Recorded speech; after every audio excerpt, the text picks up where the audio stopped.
اللہم صلی علی سیدنا و مولانا محمد معدن الجود والکرم وآلہ واصحابہ وبارک وسلم۔ نجاشی کے دربار میں حضرت جعفر طیار رضی اللہ تعالیٰ عنہ کی تقریر اور قرآن پاک کی تلاوت سے ماحول بالکل بدل گیا، اور نجاشی نے جب یہ سب کچھ سنا تو بادشاہ نے فیصلہ کیا اور دونوں سفیروں سے کہا کہ آپ یہاں سے چلے جائیں، میں ان میں سے کسی ایک کو بھی آپ کے حوالے نہیں کروں گا، یہ سب میرے ملک میں رہیں گے۔ تو بڑے ہی خائب و خاسر ہو کر کے اور شرمندہ ہو کر کے دربار سے یہ دونوں لوگ باہر نکلے۔ جب باہر نکلے تو عمرو بن عاص چونکہ سیاست کے بڑے ماہر آدمی تھے، تو انہوں نے کہا اپنے ساتھی عبداللہ ابن ابی ربیعہ سے کہ کل دیکھنا میں بادشاہ کے دربار میں دوبارہ سے ایک ایسی چال چلوں گا کہ اس سے ان کی جڑیں اکھڑ جائیں گی یہاں سے، اور بادشاہ جب میری بات سنے گا تو اتنا غضبناک ہوگا اور اتنا غصے میں آئے گا کہ ان کو عبرتناک سزا دے گا اور مجبور ہوگا اپنے ملک سے نکالنے کے لیے۔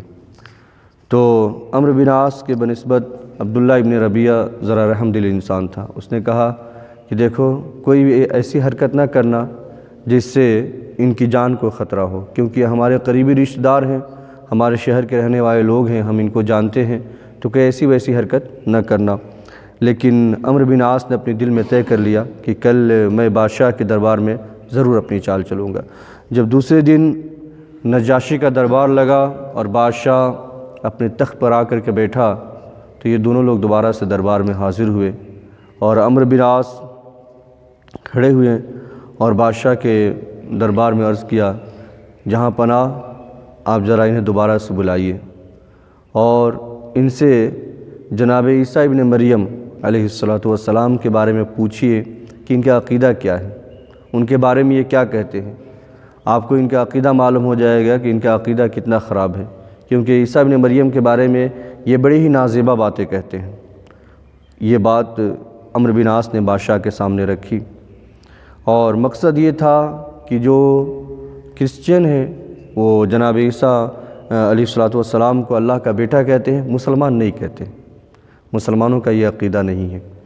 تو مقصد یہی تھا کہ جب یہ بات رکھیں گے تو بادشاہ بھڑک اٹھے گا، اور جب ان کی یہ بات سنے گا تو وہ دیکھے گا کہ ہمارا اور ان کا عقیدہ بالکل الگ ہے، یہ ہمارے ملک میں رہنے کے قابل نہیں ہے۔ بادشاہ نے دوبارہ سے قاصد مسلمانوں کے پاس بھیجا۔ حضرت ام سلمہ فرماتی ہیں کہ جب دوبارہ سے ہماری طلبی ہوئی، دوبارہ سے بلاوا آیا تو ہمیں بڑا فکر لاحق ہوا کہ اب جناب عیسیٰ علیہ السلام کے بارے میں بادشاہ جب ہم سے سوال کرے گا ہم کیا جواب دیں گے، وہاں کیا بولیں گے۔ ایسا نہ ہو کہ جو ماحول بنا ہوا ہے اور بادشاہ نے جو ہمیں اجازت دی ہے یہاں رہنے کی، وہ ساری اجازت واپس لے لے اور ہمیں دوبارہ سے واپس مکہ جانا پڑ جائے۔ تو ام سلمہ فرماتی ہیں تمام مسلمان جمع ہوئے اور ہم لوگ مشورہ کرنے لگے، تو پھر وہاں قوت ایمانی نے ان کے حوصلوں کو بلند کیا، اور انہوں نے کہا واللہ نقول ما قال اللہ سبحانہ وتعالی وما جاء به نبینا صلی اللہ تعالی علیہ وآلہ وسلم کائنا فی ذلک ما هو کائن۔ خدا کی قسم ہم وہی بات کہیں گے اور اس سوال کا وہی جواب دیں گے جو اللہ سبحانہ وتعالی نے ہمیں بتایا ہے اور جو ہمارے نبی صلی اللہ تعالی وسلم نے ہمیں تعلیم دی ہے، اس کے علاوہ ہمیں کچھ نہیں کہنا ہے، پھر اس کا نتیجہ جو ہوگا وہ دیکھا جائے گا۔ تمام مسلمان ان بلند حوصلوں کے ساتھ نجاشی بادشاہ کے دربار کی طرف چل پڑے۔ دربار میں جیسے ہی پہنچے تو بادشاہ نے جھٹ سے پوچھا ماذا تقولون فی عیسیٰ ابن مریم، تم لوگ عیسیٰ ابن مریم کے بارے میں کیا عقیدہ رکھتے ہو، کیا کہتے ہو۔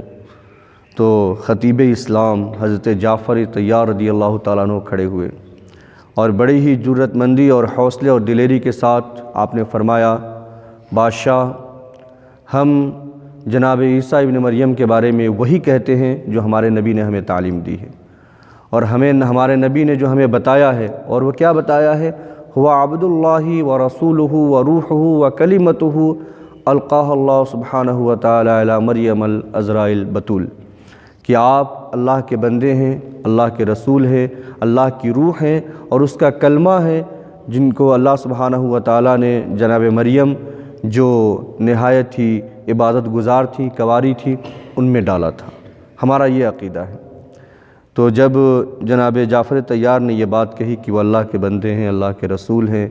اور اللہ کی روح، اللہ کے کلمے ہیں جو اللہ سبحانہ و تعالیٰ نے جناب مریم میں ڈالا تھا، تو بادشاہ نے ہاتھ مار کر کے ایک تنکا اٹھایا اور کہا کہ جو تم نے کہا ہے عیسیٰ ابن مریم علیہ السلام کے بارے میں، خدا کی قسم وہ اس تنکے سے بھی زیادہ نہیں ہے، بالکل تم نے وہی بتایا ہے جو وہ ہے،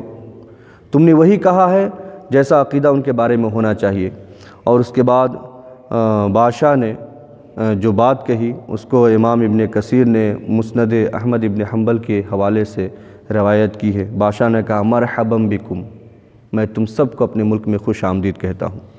وَبِمَنْ جِئْتُمْ عِنْدَهُ، اور جس ہستی کے پاس سے تم آئے ہو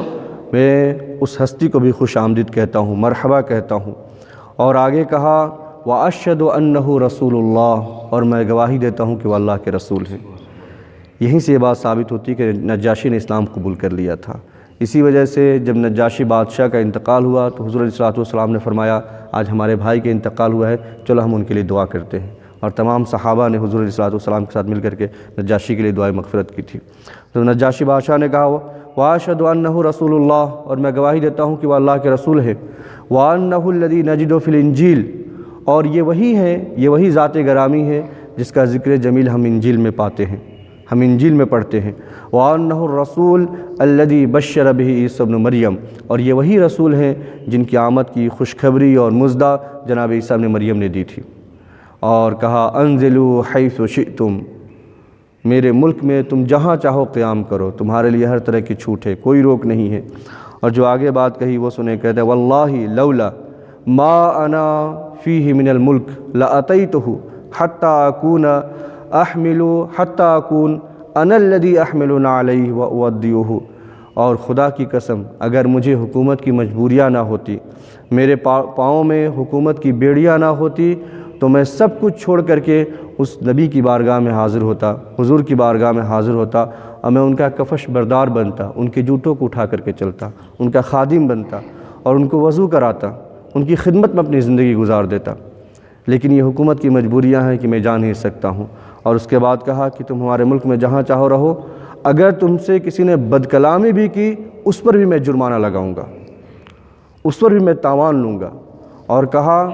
کہ تم میں سے میں کسی ایک کو بھی ان کے حوالے نہیں کروں گا، اگر ایک آدمی کے بدلے میں بھی یہ ایک پہاڑ کے برابر بھی مجھے سنا دیں گے تو بھی ایک آدمی کو میں ان کے حوالے نہیں کرنے والا ہوں۔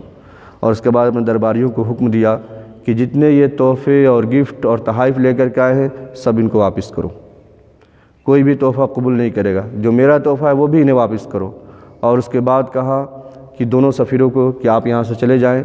یہاں سے ایک بھی آدمی آپ کے حوالے نہیں کیا جائے گا، ایک بھی آدمی کو اس ملک سے نہیں نکالا جائے گا۔ تو یہ لوگ بڑے ہی خائب و خاسر ہو کر کے وہاں سے واپس مکہ المکرمہ آ گئے۔ تو بس یہ حالت تھی کہ بڑی بے آبرو ہو کر تیرے کوچے سے ہم نکلے، تو بڑے ہی نقصان اٹھا کر کے وہاں سے آئیں، اور ایک بھی مسلمان کو نجاشی نے اپنے ملک سے نہیں نکالا۔ اللہ سبحانہ و تعالیٰ ان پر اپنی رحمت نازل فرمائے اور ہم سب کو سیرت پڑھنے سے بنسبت عمل کرنے کی توفیق عطا فرمائے۔